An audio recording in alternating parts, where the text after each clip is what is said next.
और जो लोग होते हैं वो इसमें भूल जाते हैं कि उनको अंगूठी दे दी। अभी एक बहुत रईस साहब मुझे मिले, किसी मिनिस्टर साहब के मैं खाना खाने गई थी, वहां बताने लगे साहब देखिए इतनी बड़ी मुझे अंगूठी दे दी, 1-2 लाख की अंगूठी इनको दे दी, ये इतने रईस आदमी। मैंने कहा अच्छा आपको अंगूठी दे दी, आपको बाजार में नहीं मिलती क्या अंगूठी? लेकिन ऐसे महामूर्खों के लिए पैदा हुए हैं, ऐसे जिनके पास ज्यादा पैसे होंगे जरूरत के लिए, उनके लिए है।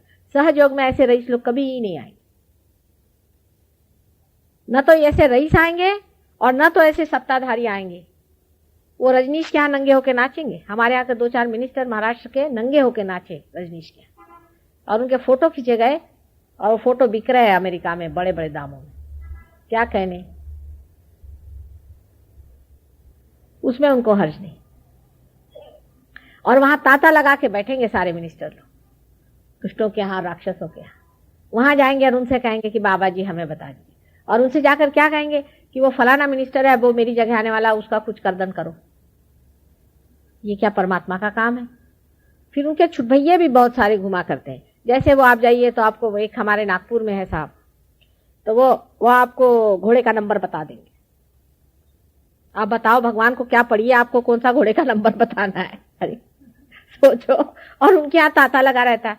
अच्छा, उन महाशय जी की ये पूर्व पीछिका है कि हमारे शिपिंग कॉरपोरेशन में एक साहब थे, हमारे हस्बैंड के डेप्यूटी थे, बड़े शरीफ आदमी थे बेचारे, उनकी मृत्यु हो गई। तो उनकी जो बहू थी, एक दिन आके मेरे पास बहुत रोने लगी। मैंने कहा क्यों, क्या हो गया भाई, क्यों रो रहा है?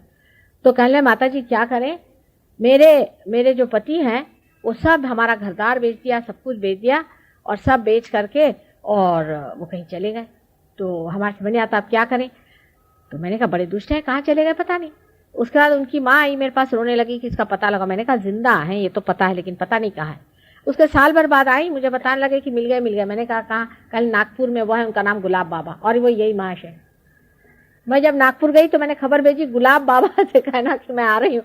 तो वो 1 साल तक वहां कहीं नजर नहीं आए, उसके फिर दूसरे साल वहां हाजिर हो गए। ये हालत है इन लोग। दुनिया भर के चोर उचक्के जेलों से छूटे हुए बड़े बड़े योगी बन करके घूमते। आप ही सोचिए, अगर आप समझ लो जेल में बंद हो गए और दुनिया को पता हो गया आपकी बदनामी हो गई, आप वहां से बाहर आएंगे, अगर आप बड़े बुद्धिमान और चतुर हैं, ट्राइंग टू बी क्लेवर, तो आप क्या करिएगा? सोचेंगे भाई चलो कुछ चोगा पहन लो और कहीं और जगह चलो, ऐसी जगह जहां खपत हो जाए। तो नॉर्थ का होगा साउथ में जाएगा, साउथ का होगा नॉर्थ में आएगा। चोगा पहन के घूम रहे। उसके बाद देखा थोड़ी देर में गले में हार पहने हुए बाबा जी आ गए। अजीब से, कुछ हाथी पे घूम रहे हैं, तो कुछ घोड़े पे घूम रहे हैं, कुछ ऊंट पे घूम रहे हैं, कुछ गधे पे घूम रहे हैं। और ये गधे कहाँ मिलते हैं इनको? शहरों में। देहात में लोग ज्यादा अक्लमंद होते हैं, डाउन टू अर्थ। वो समझ लेते हैं कि हाँ ये हमारे ऊपर चढ़ावा करने आए हैं। ये गधे शहरों में रहते हैं, और इन गधों के पास कुछ पैसा भी ज्यादा होता है, और कुछ गधे कुर्सियों पे भी बैठे रहते हैं। तो ये अच्छे गधे मिल जाते हैं।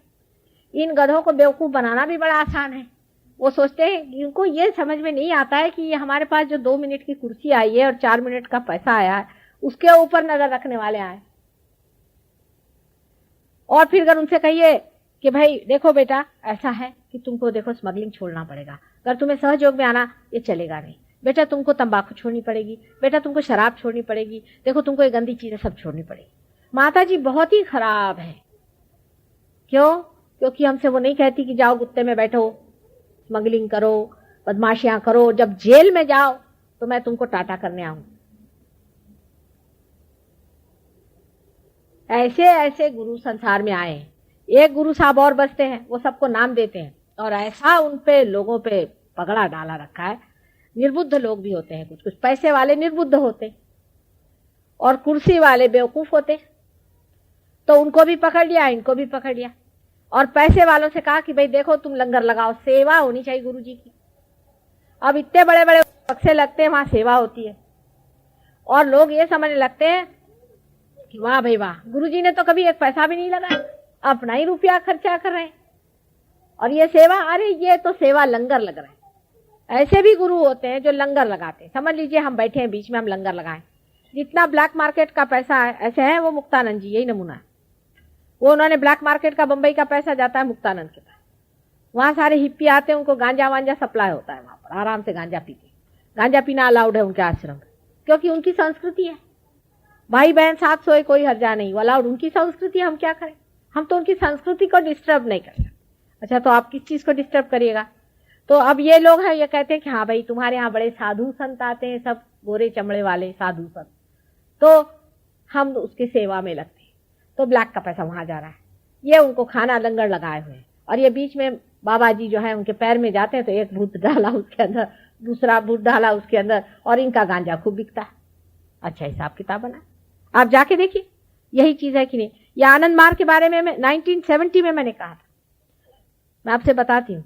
और ये दूसरे तरह की किस्म है, किस्म किस्म के लोग हैं, एक एक किस्म आप सुनिएगा तो आप आश्चर्य में जाएंगे। अब ये आनंद मार्गियों ने दूसरी कमजोरी पकड़ी, इन्होंने ये कमजोरी पकड़ी कि दुनिया में लोगों में हेट्रेड बहुत होती, इसको हेट कर, उसको हेट कर, उसको परेशान कर, उसको ये कर, समझदारी से कोई काम नहीं लेता। आपके अंदर हेट्रेड है, ठीक है, ऐसे ही हम आपको बना देंगे ऐसे शक्तिशाली कि आपके जो दुश्मन होंगे उसकी गर्दन कट जाएगी, ऐसे आपके अंदर शक्ति बना देंगे बिल्कुल कि कुछ पूछे। शुरुआत बड़ी धीरे होगी, उसके बाद में ये करो वो करो। अब इसमें तांत्रिक पना भी बहुत जबरदस्त करते हैं। अब आखिरी तांत्रिकों पे बता दें, तांत्रिकों का एक ही तरीका है, बहुत सीधा सरल, वो ये है कि किसी तरह से अपने अंदर बसे हुए सब देवताओं को नाराज कर देना। अगर आपने सब देवताओं को नाराज कर दिया, व्यभिचार करो, गालियां दो, उल्टे उनके श्लोक बोलो, एक आध गुरु है, अब समझ लीजिए कि आपने हृदय पे शिव का स्थान ले लिया। अब कापालिक होगा, वो हाथ में रुंड मुंड लेकर के बैठेगा और कहेगा कि शिव शिव शिव शिव शिव शिव। अब शिव जी कहेंगे तमाशा देखो इस आदमी का, बदतमीज कहीं का। अगर कोई आदमी राजा का मुकुट पहन करके और कहते रहे ए राजा ए राजा ए राजा, तो राजा क्या करेगा, उसके 2 तमाचे लगा के उसे पागल खाने में डाल देगा। लेकिन भगवान लोग ऐसे नहीं होते, वो कहते गए इनको छोड़ो, वहां से उठ जाते हैं। अधिकतर वो उठ जाते हैं, कभी कभी पनिश भी करते हैं, कभी कभी उठ जाते हैं। जब उनका चित्त वहां से हट गया तो वो जो एरिया बच जाता है, जो एरिया छूट जाता है, उसमें वो गंदगी शुरू कर देते, और उसमें जब गंदगी शुरू हो गई तब उनका अधिकार हो जाता है, फिर सबको ला के वहीं फंसाते। इसी प्रकार किसी को मंत्र दे दिया, किसी को दे दिया ऐम रीम, किसको ढीम डीम, कुछ भी मंत्र दे दिया। इस नाम के भूत होते हैं, वो भूत आपके अंदर आए, काम करने लगे। अभी एक देवी जी कल आई थी, करने लगे, मैं 3 ही दिन गई थी माता जी उनके इसमें, और उनका ये हाल, सारा बदन टूट रहा है, हालत खराब, सर में ब्लॉकेड हो गया। मैंने कहा 3 दिन में ये खा लिया तुमने वहां? ये चीज है, समझ लेना चाहिए। ऐसा पुराणों में लिखा हुआ है कि भगवान के नाम पे बड़े बड़े दुष्ट राक्षस संसार में आएंगे और अपने को वो गुरु ही कहलाएंगे। क्या वो आके रावण कहेगा कि मैं रावण हूं? वो ऐसा कहेगा तो पहले उसको जेल में बंद कर देंगे। बहुत से राक्षसिनियां आई हुई, डिफरेंट डिफरेंट नेम में आए हैं।